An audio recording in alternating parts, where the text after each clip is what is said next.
आज मैं एक्सप्लेन करने जा रही हूँ movie flight of the Phoenix. इस मूवी में तूफान के बायस उनका प्लेन रेगिस्तान में क्रैश हो जाता है। कुछ सर्वाइवल्स इस कड़कती धूप में खुद को कैसे बचाएंगे, आए देखते हैं इस मूवी में। मूवी स्टार्ट होती है और हम कंपनी के कुछ वर्कर्स को देखते हैं जो ज़मीन से तेल निकालने आए होते हैं, लेकिन उनकी ये इन्फॉर्मेशन गलत होती है। अब वो लोग वहाँ से वापस जाने लगते हैं। उस कंपनी ने इनके लिए एक प्लेन भेजा था, उसके पायलट का नाम फ्रैंक था और साथ एक को पायलट भी होता है। वो सब प्लेन में बैठ जाते हैं। प्लेन टेक ऑफ करता है और कुछ दूर जाने के बाद उन्हें सामने रेत का तूफान नजर आता है। तो को पायलट फ्रैंक से पूछता है कि हमें क्या करना चाहिए। फ्रैंक उससे कहता है कि अगर हम वापस गए तो वहाँ रह के फ्यूल के लिए पता नहीं कितना इंतज़ार करना पड़े, क्योंकि हमारे पास इतना फ्यूल नहीं कि हम प्लेन को वापस उड़ाएं। अब फ्रैंक प्लेन को ऊपर की तरफ उड़ाकर तूफान में ले जाता है ताकि वो रेत के तूफान से बचे रहें, लेकिन प्लेन ओवरलोडेड होता है और रेत के तूफान की वजह से उनका एक इंजन भी ख़राब हो जाता है। फ्रैंक कहता है कि हमें इमरजेंसी लैंडिंग करनी होगी, लेकिन तूफान की वजह से फ्रैंक को कुछ नज़र नहीं आ रहा होता, जिस वजह से लैंडिंग करना बहुत मुश्किल हो रहा था। अब फ्रैंक प्लेन लैंड कर रहा होता है, तभी प्लेन चट्टान से टकरा जाता है, जिस वजह से प्लेन का बैक पार्ट टूट जाता है और एक आदमी भी नीचे जा गिरता है और वो मर जाता है। अब इनका प्लेन स्लिप होता हुआ रेगिस्तान में लैंड होता है और इन्हें पता चलता है कि 2 और पैसेंजर्स भी मर चुके हैं। अब वो लोग बाहर नहीं आते क्योंकि तूफान अभी भी चल रहा था और उनका प्लेन भी रेत के अंदर था। जब तूफान थम जाता है तो वो सब बाहर आकर देखते हैं कि वो लोग वहाँ फंस चुके हैं और वहाँ से निकलने का कोई भी रास्ता नहीं, और तो और उनका रेडियो भी काम नहीं कर रहा होता। अब वो लोग खाने पीने का सामान चेक करते हैं तो उनके पास 1 महीने का सामान होता है। एक आदमी कहता है कि मैं चलकर यहाँ से बाहर निकलने का रास्ता ढूंढ लूँगा क्योंकि मुझे सफ़र पर चलने की आदत है, लेकिन उस रेगिस्तान से बाहर निकलने का रास्ता 200 माइल्स का था। तो दूसरा आदमी उससे कहता है कि ये जुलाई का महीना है, इस महीने यहाँ बहुत गर्मी होती है, अगर तुमने चलकर सफ़र तय किया तो तुम मर जाओगे। लेकिन वो उसकी बात सुनने को तैयार ही नहीं होता। तभी फ्रैंक उसे समझाता है तो वो मान जाता है। अब रात हो जाती है और वो सब प्लेन के अंदर ही होते हैं क्योंकि बाहर फिर से रेत का तूफान चल रहा होता है। तभी एक आदमी वॉशरूम के लिए बाहर जाता है। तेज़ हवा की वजह से उसका पाँव एक पत्थर से टकरा जाता है और वो स्लिप होता हुआ नीचे जा गिरता है और फिर जब उठता है तो उसे प्लेन नज़र नहीं आ रहा होता। वो बहुत चीखता चिल्लाता है, लेकिन उसकी आवाज़ कोई नहीं सुन पाता। सुबह जब वो लोग उठकर देखते हैं तो उनका एक साथी गायब होता है। वो उससे बहुत ढूंढते हैं, लेकिन वो उन्हें नहीं मिलता क्योंकि वो रेत के अंदर होता है और मर चुका होता है। अब एक लड़की फ्रैंक के पास आकर उससे पूछती है, क्या हमें यहाँ कोई बचाने आएगा? तो फ्रैंक उससे कहता है कि हमारा प्लेन रेगिस्तान के बीचों बीच क्रैश हुआ है, मुश्किल ही है इस लोकेशन पर हमें बचाने कोई आए, और तो हमारा रेडियो भी ख़राब है जिस वजह से सिग्नल्स भी नहीं मिल रहे, और अगर हमने चलकर सफ़र किया तो इस कड़कती धूप में हमारा सरवाइव करना मुश्किल हो जाएगा और हमारे पास खाने पीने की सप्लाई भी कम है, इसीलिए हम यहाँ रहकर बस इंतज़ार ही कर सकते हैं। अब उनकी उम्मीदें टूट चुकी होती हैं क्योंकि उन्हें नहीं पता होता कि उन्हें कोई यहाँ बचाने आएगा भी या नहीं। तभी 2 आदमी कहते हैं कि हम चलकर यहाँ से जाएंगे और वो साथ पानी भी ले जाने लगते हैं। फ्रैंक ये देखकर उन्हें पानी ले जाने से मना करता है। इसी दौरान उनके बीच लड़ाई हो जाती है और सारा पानी नीचे गिर जाता है। तभी उनके पास उनके ग्रुप का एक आदमी आता है जिसका नाम एलियट होता है। वो उनसे कहता है कि हम सभी यहाँ से बचकर निकल सकते हैं, हम सब मिलकर इस टूटे हुए प्लेन से एक नया प्लेन बना सकते हैं। तो फ्रैंक उससे कहता है कि तुम कौन हो और प्लेन के बारे में कैसे जानते हो? दरअसल वहाँ एलियट को पर्सनली कोई भी नहीं जानता था क्योंकि उसने रिसेंटली कंपनी को ज्वाइन किया था। तो एलियट कहता है कि मैं प्लेन डिज़ाइन करता था, मुझे इन सब चीज़ों के बारे में काफ़ी हद तक मालूमात है, लेकिन इस काम में मुझे आप लोगों की मदद चाहिए होगी। वहाँ सब लोग उसका साथ देने के लिए तैयार हो जाते हैं, लेकिन फ्रैंक ऐसा करने से मना कर देता है। अगली सुबह जब वो उठते हैं तो उनका एक साथी गायब होता है।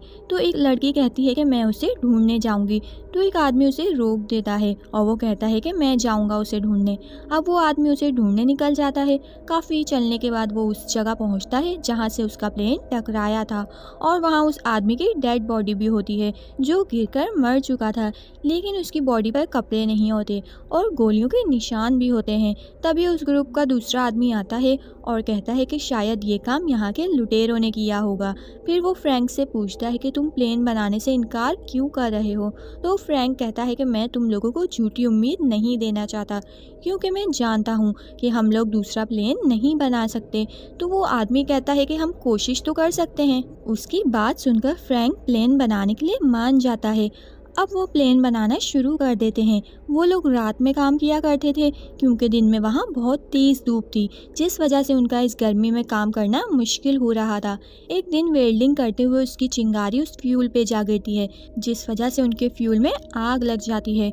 अब उनका सारा फ्यूल बर्बाद हो चुका था। उनके पास अब बहुत कम फ्यूल बचा था, तो वो दिन में ही काम करने लगते हैं। इन्होंने जो नया प्लेन बनाया था, अब उसका एक पर जोड़ना था, तो वो जंजीरों की मदद से उसे ऊपर ले जा रहे होते हैं और आहिस्ता आहिस्ता उस पर को जोड़ने लगते हैं। तभी उनकी चेन टूट जाती है और पर प्लेन से जा टकराता है। तभी एक आदमी उन्हें आकर बताता है कि प्लेन का पर जुड़ चुका है। दरअसल वो पर जब गिरने लगा तो मैंने उसे बिल्कुल जोड़ने की जगह पर ले गया। सब ये सुनकर बहुत खुश होते हैं। इनका प्लेन काफ़ी हद तक रेडी हो चुका था और इन्हें उम्मीद थी कि वो इस प्लेन की मदद से यहाँ से निकल पाएंगे। ये लोग रेत भी हटाने लगते हैं ताकि प्लेन के चलने का रास्ता बन सके, लेकिन ये सब इतना आसान नहीं था। एक दिन बिजली का तूफान आ जाता है और सब लोग वहाँ से भाग रहे होते हैं, लेकिन एलियट वहाँ से नहीं जाता, क्योंकि इस प्लेन पर उसने काफ़ी मेहनत की थी। तो फ्रैंक देखता है कि उसके ऊपर बिजली गिरने वाली है, तो वो आकर उसे धक्का देता है और उस पर बिजली गिरने से उसे बचा लेता है, क्योंकि अगर उससे कुछ हो गया तो वो सब प्लेन को मुकम्मल किस तरह करेंगे। उसे प्लेन में अभी भी छोटे मोटे काम रहते थे। वो इस प्लेन का नाम फीनिक्स रखते हैं। एक दिन वो लोग सामने एक टेंट देखते हैं और वहाँ कुछ घोड़े और लोग भी होते हैं। वो सोचते हैं कि शायद वो स्मगलर्स हैं या फिर कुछ और, हमें उनसे पानी की मदद मांगनी चाहिए।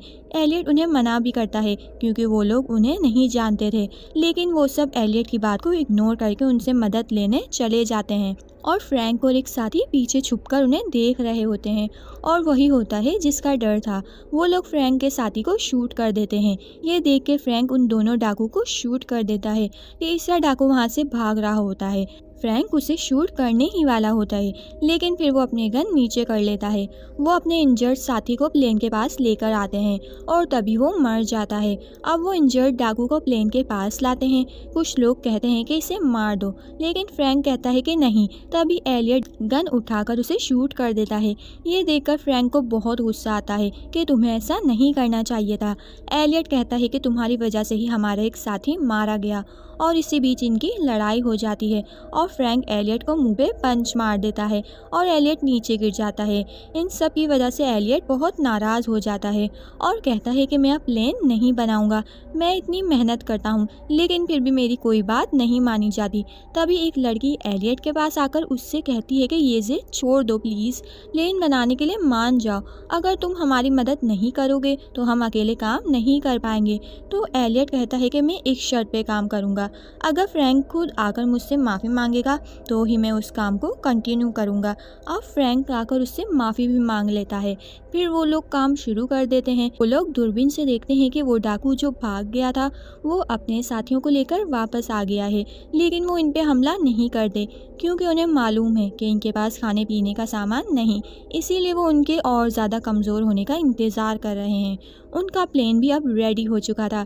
एक दिन फ्रैंक को एलियट के बैग से बुक मिलती है। वो इस बुक में देखता है कि एलियट तो बच्चों को प्लेन्स बनाया करता था, लेकिन वो उड़ने वाले प्लेन्स थे।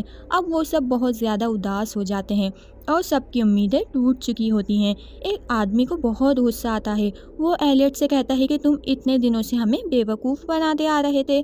ये प्लेन ना ही कभी उड़ेगा और ना ही तुमने कभी ऐसा कोई प्लेन बनाया है। और वो एलियट के सर पर गन रख देता है। तो एलियट कहता है कि मेरा यकीन करो, ये प्लेन ज़रूर उड़ेगा। और फ्रैंक उस आदमी को गन नीचे करने को बोलता है। तभी वहाँ फिर से तूफान आ जाता है और प्लेन भी हवा के साथ थोड़ा उड़ने लगता है। ये देख के सबके दिलों में फिर से उम्मीद जाग जाती है कि ये प्लेन ज़रूर उड़ेगा। तूफान थम जाने के बाद प्लेन रेत के अंदर दफन हो जाता है। ये सब फिर से बहुत उदास हो जाते हैं। तभी फ्रैंक कहता है कि ये प्लेन ज़रूर उड़ेगा और वो सब कोशिश करके आखिरकार उस प्लेन को रेत से बाहर निकाल ही लेते हैं। फिर वो प्लेन को स्टार्ट करते हैं और प्लेन स्टार्ट हो जाता है, लेकिन वो बंद हो जाता है और कुछ देर बाद फिर से स्टार्ट हो जाता है। उसके इंजन की आवाज़ सुनकर वो डाकू अपने घोड़ों पर बैठकर गन्स लेकर उन पर हमला करने आने लगते हैं और ये सब फ़ौरन ही उस प्लेन के ऊपर चढ़ जाते हैं। दरअसल इस प्लेन का डिज़ाइन इस तरह किया गया था, इसमें अंदर बैठने का सिस्टम नहीं था और ये सब बाहर बैठते हैं। प्लेन चलना शुरू हो जाता है। वो लुटेरे इन पर गोलियां चला रहे होते हैं, लेकिन इन्हें कोई गोली नहीं लगती। अब आगे जाकर ही खाई आ जाती है और उनका प्लेन उसमें जा गिरता है। लुटेरों को ऐसा लगता है कि ये सब नीचे गिर के मर चुके हैं। तभी इनका प्लेन फीनिक्स उड़ने लगता है। वो लोग बहुत खुश होते हैं। इतनी मेहनत करने के बाद आखिरकार वो लोग इस जगह से बाहर निकल जाते हैं। एंड में हमें उन लोगों की रियल पिक्चर दिखाई जाती है। सब अपनी फैमिली के साथ हंसी खुशी ज़िंदगी गुजार रहे होते हैं और फ्रैंक के बारे में बताया जाता है कि उसने अपनी एयरलाइन खोल ली है, जिसका नाम उसने फीनिक्स एयरलाइन रखा है। और एलियट की पिक्चर दिखाई जाती है जिसमें लिखा था नासा, मतलब उसने नासा कंपनी ज्वाइन कर ली थी। और इसी के साथ ये मूवी एंड हो जाती है।